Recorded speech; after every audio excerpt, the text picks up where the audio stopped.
Bismillahirrahmanirrahim. Kita akan belajar tentang energi gizi ya. Apa itu energi gizi? Kita cari tahu dulu. Karena energi gizi ini berbicara tentang energi yang terlibat pada saat pembentukan kristal ya. Pada saat pembentukan kristal berarti kalau di kita pemahaman kita adalah jenis garam-garaman.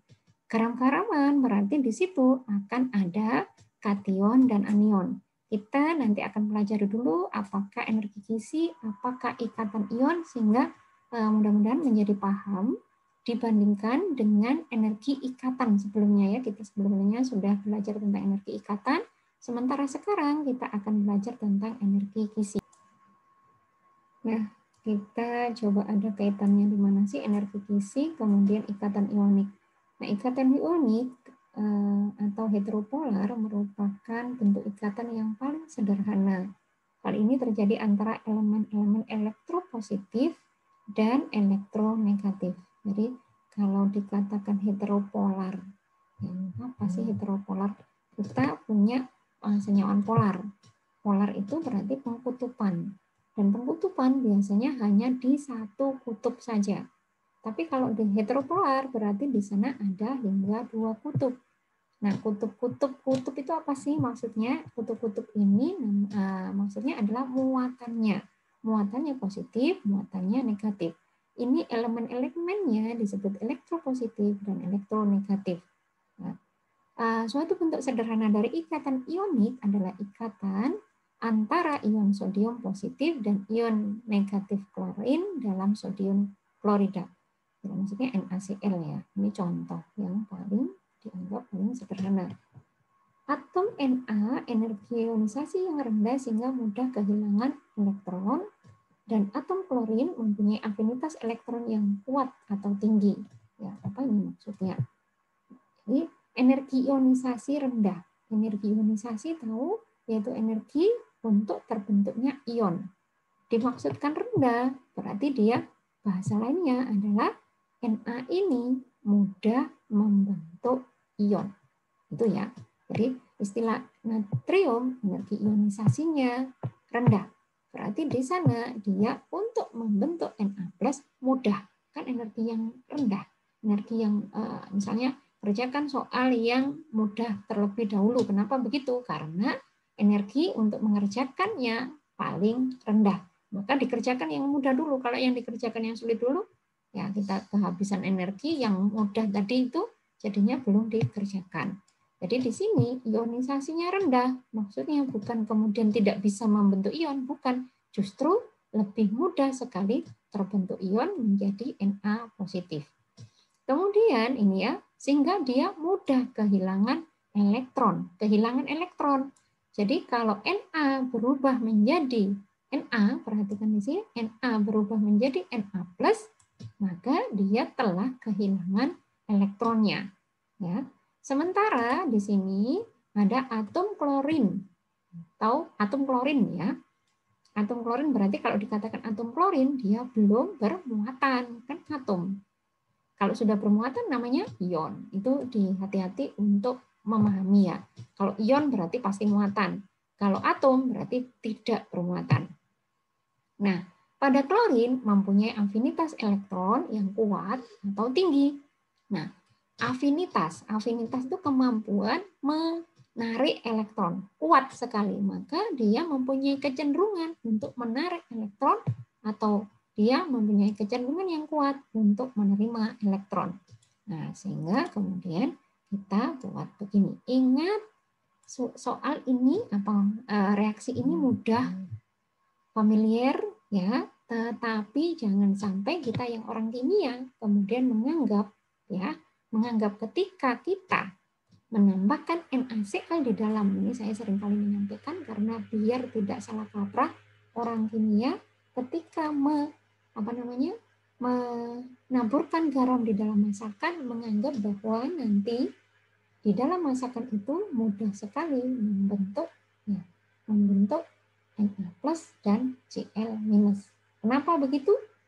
Benar enggak? Ketika kita melarutkan garam NaCl di dalam masakan kita, maka dia akan membentuk Na plus dan Cl minus? Jawabannya adalah salah. Ya, salah. Ya, kebayang nggak sifatnya Cl minus? Korosif ya. Ya, dia termasuk golongan halogen. Ya, kalau sampai di masakan kita beneran jadi Cl minus, beracun semuanya, lidahnya rusak. Nah, tetapi kan tidak. Ternyata Na plus tidak mutlak seperti ini, tetapi dia dilindungi oleh molekul H2O. Jadi, kalau misalnya garam saja di oven, di tanur, dia akan meleleh. Nah, garam itu, kita punya kristal garam, kemudian taruh di tanur, dia akan meleleh. Ya, dari bentuk padat membentuk cair.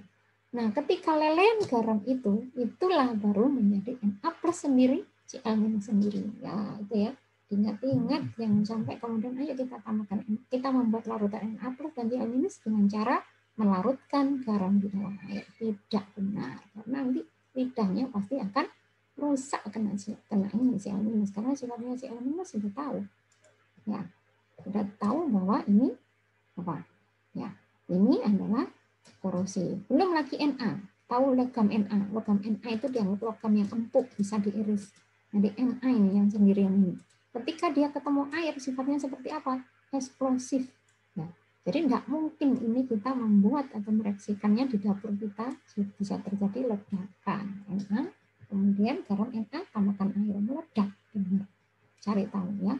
Jadi apa-apa yang salah kaprah di masyarakat orang kimia jangan ikut-ikutan ya, jangan ikut-ikutan dari keilmuannya, jangan ikutan. Kalau nggak benar itu dari keilmuan, dari ikatan, seterusnya aja melo-melo tambahan ya, ya sudah nggak benerin nanti malah apa namanya menjelaskannya seperti kayu ya. Jadi belajar ikatan, belajar KF itu ada harus ada imbasnya bahwa apa yang terjadi di masyarakat jangan sampai kemudian kalian ikut-ikutan salah.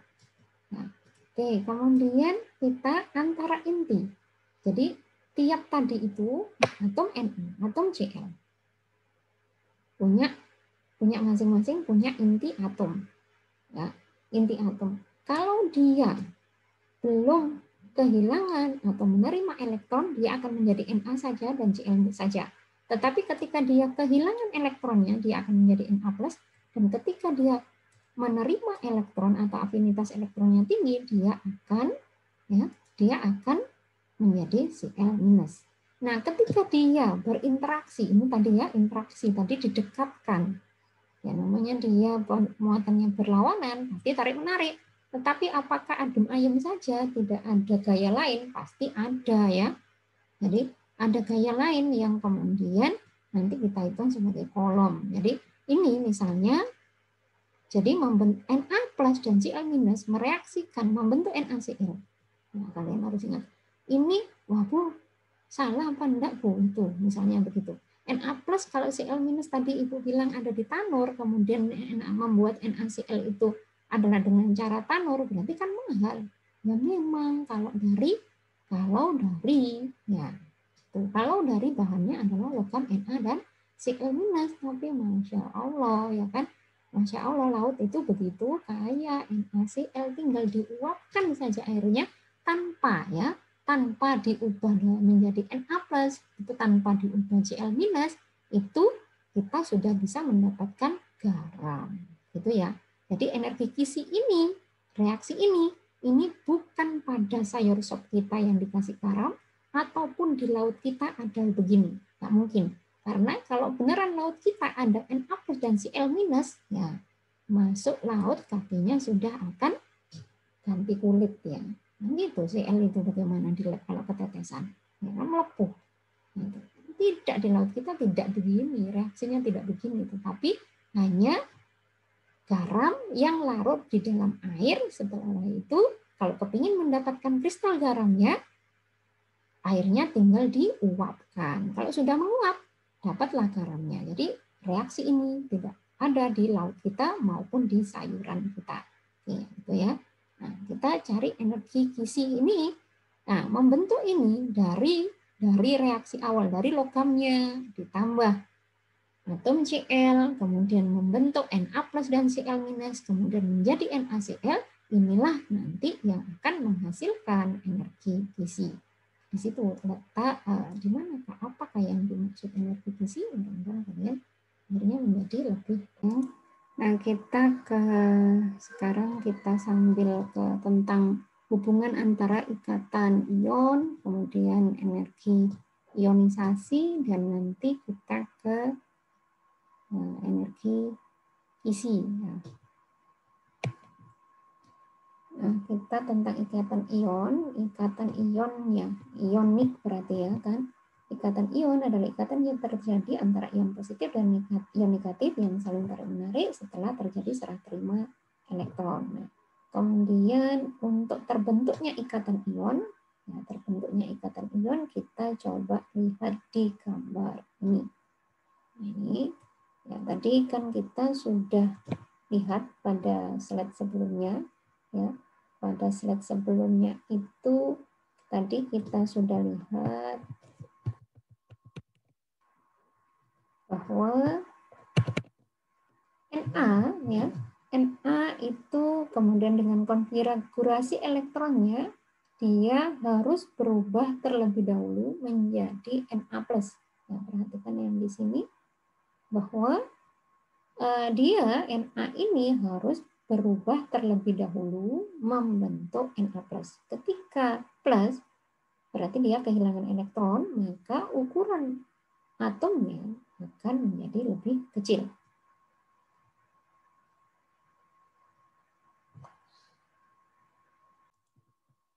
Nah, jadi di sini konfigurasinya coba kita lihat, perhatikan bahwa yang dilepaskan untuk membentuk ion Na+ selalu adalah elektron terluar. Ya, itu pasti ya. Elektron terluar lah yang selalu dilepaskan. Ya, dilepaskan, maka nanti ukuran atomnya menjadi dari atom berubah menjadi Na+, ukurannya atau jari-jarinya menjadi lebih kecil. Sementara Cl ya, Cl yang tadinya dia mempunyai afinitas, kemampuan menarik elektron lebih besar. Nah, besar sekali karena dia golongan halogen atau golongan 7. Untuk membentuk mulia kan dia hanya butuh 1. Nah, sehingga dia kemampuannya menarik sangat tinggi. Ya, sangat menarik gitu ya. Sangat menarik elektron. Nah, kemudian setelah terjadi jadi pertukaran yang di sini dilepas, yang di sini adalah Cl adalah ditarik atau menerima. Nah, barulah kemudian ada ikatan ionik. Nah, ini barulah membentuk senyawa ion. Hal yang sama juga sama ya, Al2O3. Maka di Al juga sama, Al harus berubah dulu menjadi Al3+, dan atom O juga harus berubah dulu menjadi O2- untuk membentuk Al2O3. Nah, ini mudah sekali saya kira, tanpa yang cara ini, insya Allah kalian juga sudah paham bahwa ya, paham tapi ulangi lagi ya. Misalnya Al menjadi Al3+, maka harus menyetarakannya di sini muatannya 0, maka di sebelah kanan harus muatannya juga 0, berarti 3+ ditambah 3 elektron. O ya plus 2 elektron, maka di sini O2-, jangan sampai 2 elektronnya ini ada di sebelah kanan kan gitu. Nanti muatannya sebelah kanan jadinya apa? -4. Ya, kan enggak. Maka di sini muatan total yang sebelah kiri -2, yang sebelah kanan juga ada -2.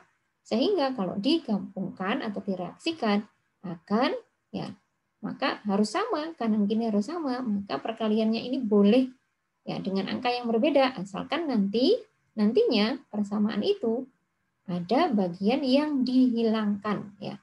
Di sini 6 elektron, di sini juga sebelah kiri ada 6 elektron karena berlawanan tempat, satunya kanan, satunya kiri, maka meniadakan. Ya, sehingga ada hasil ini. Kemudian ini rumus, saya kira enggak usah ikut ini, kalian juga bisa paham.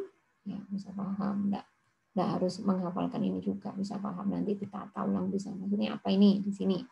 Ya, ini adalah golongan-golongan yang bisa berikatan. Misalnya 1A. 1A itu halinak gitu ya. helium, litium, natrium, kalium, ya itu ya.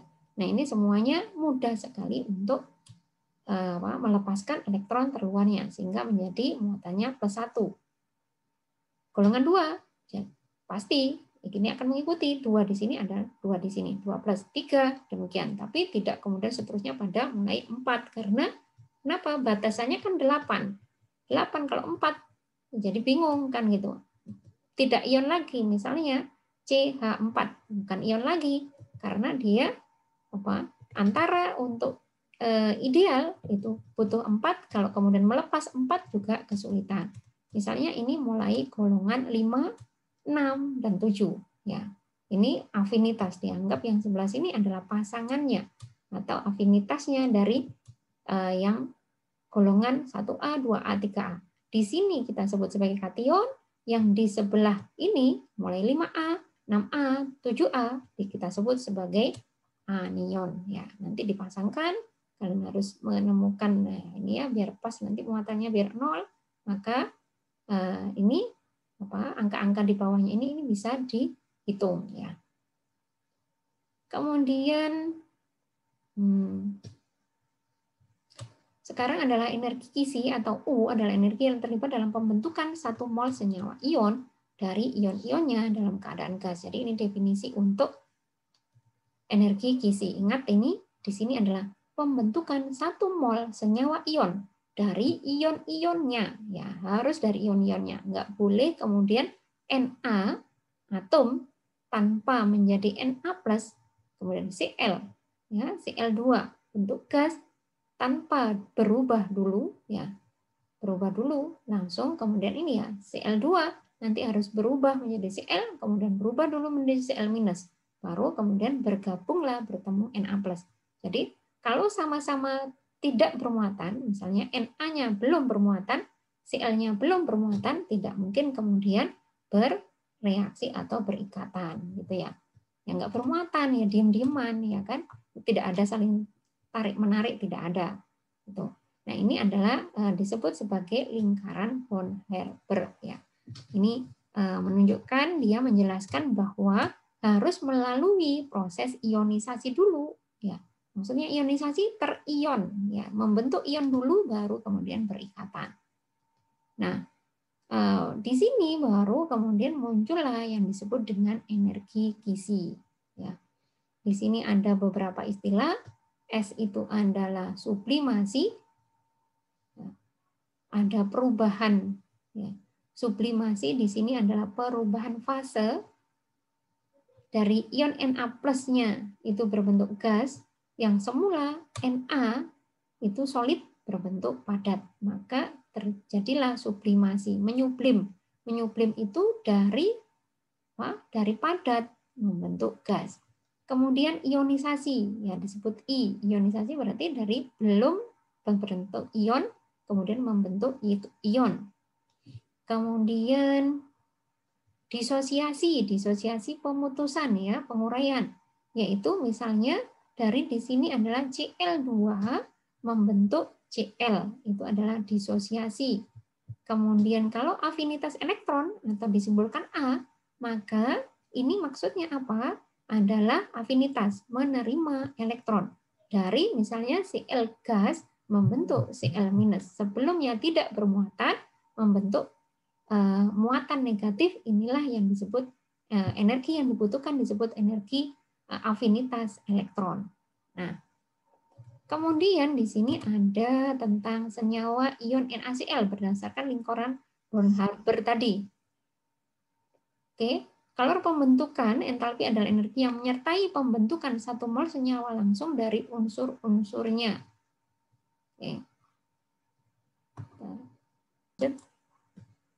Nah, kalau pembentukan, karena tadi itu membentuk kristal NaCl, ini adalah kalor pembentukan, energi yang menyertai pembentukan 1 mol, ini maksudnya senyawa dari unsur-unsurnya. Kemudian sublimasi tadi dari padatan bentuk gas, ini karena ini satuan-satuan ini, simbol-simbol ini, bukan satuan, itu nanti kita gunakan. Kalau sublimasi, itu kalor yang dibutuhkan tadi.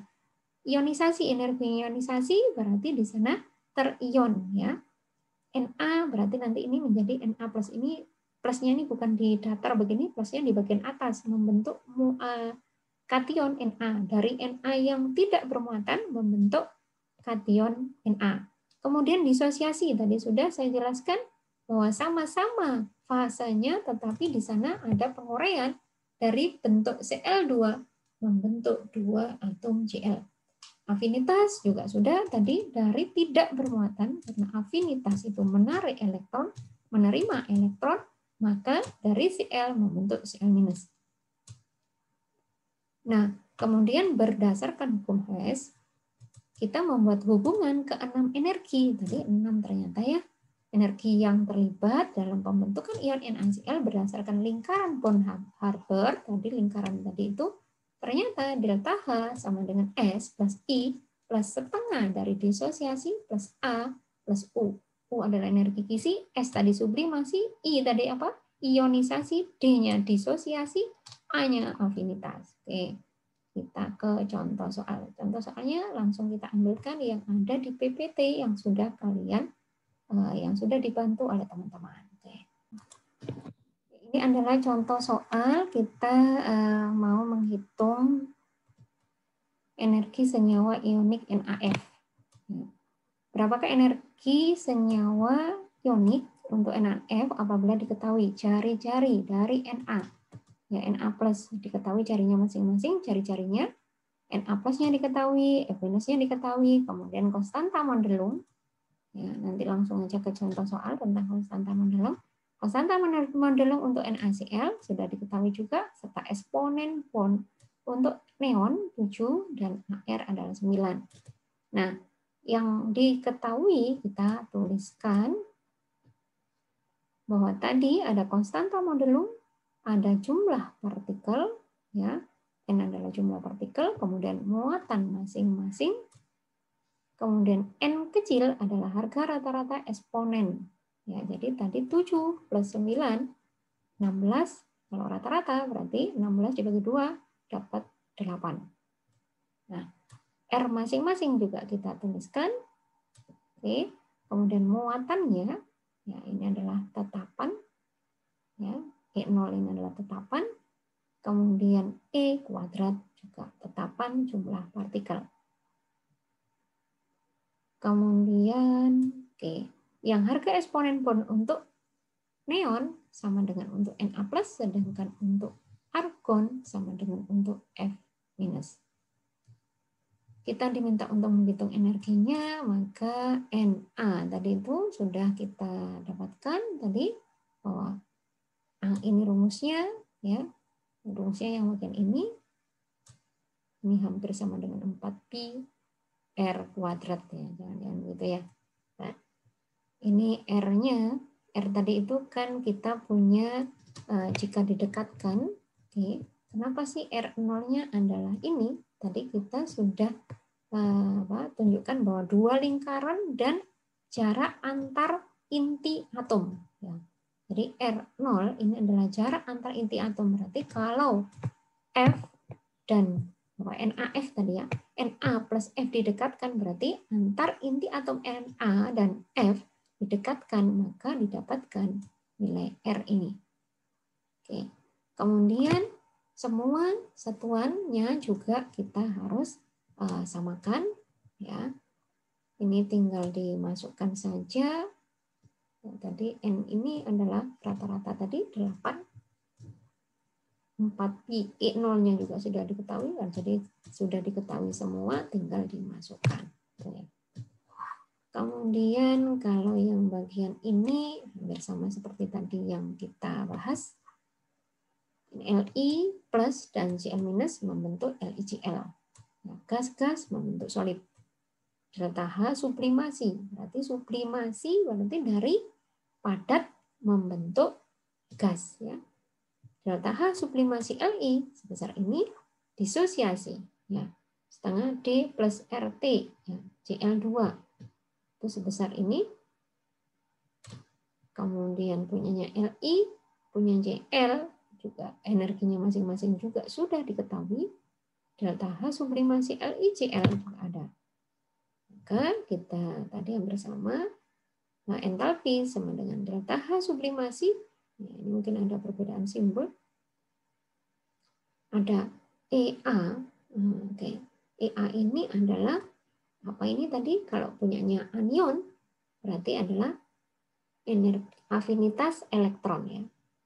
Elektron affinity, nanti ini EA-nya adalah pakai bahasa Inggris ya. Afinitas elektron, jadi membentuk anion. Sementara kalau yang ini adalah tadi disosiasi D-nya, IP-nya, ya IP-nya coba kita lihat di sini adalah sebenarnya energi ionisasi atau di sini IP ya, istilahnya IP. Nanti kalian terserah pakai yang ini kah simbolnya atau pakai yang tadi. Ini bisa jadi adalah ionisasi potensial gitu, bisa jadi ya ini. Jadi dalam bahasa Inggris, yang tadi kan dalam bahasa Indonesia sama, pokoknya energi satunya energi aktivasi, energinya punyanya anion, energinya punyanya kation, kemudian ada disosiasi. Nah ini, sehingga karena energi kisi ada di bagian akhir ini, maka kita masukkan semua, kita dapatkan energi kisi. Oke, itu untuk contoh soalnya. Kemudian kita lanjut lagi, kalau kemudian nanti selebihnya silakan ada di PPT. Faktor-faktor yang mempengaruhi besar kecilnya energi kisi ya. Ya, jadi ada dua, yaitu muatan ya. Muatannya dari anion atau kation, kemudian adalah jari-jarinya. Ya, pembentukan anion, pembentukan kristal tadi itu berapakah muatannya? Misalnya MgS ini muatannya lebih besar daripada Kf. Kf ini kenapa? Karena dia K plus dan F minus saja, cuman satu elektron yang dipertukarkan.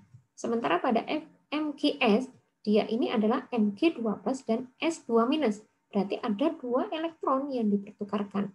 Maka energi kisinya punyanya MgS akan lebih besar daripada Kf. Oke.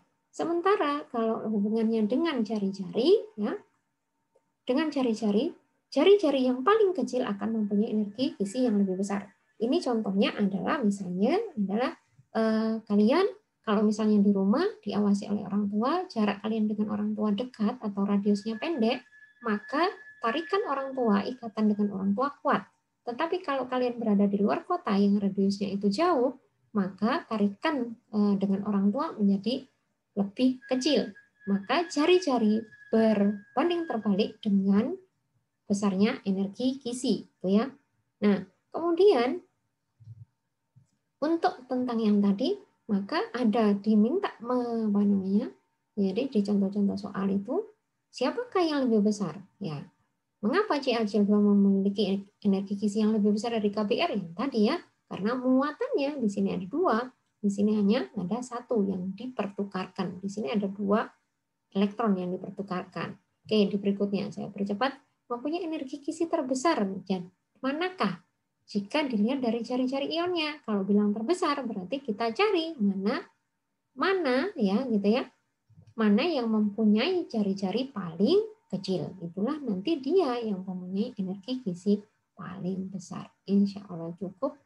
Demikian, ini siapa tadi yang sudah membantu untuk pembuatan slide-nya. Mungkin ada di layar depan. Terima kasih. Mungkin tidak semuanya kemarin saya sempat untuk melihat siapa-siapa yang sudah bantu. Terima kasih. Mudah-mudahan bermanfaat. Wassalamualaikum warahmatullahi wabarakatuh.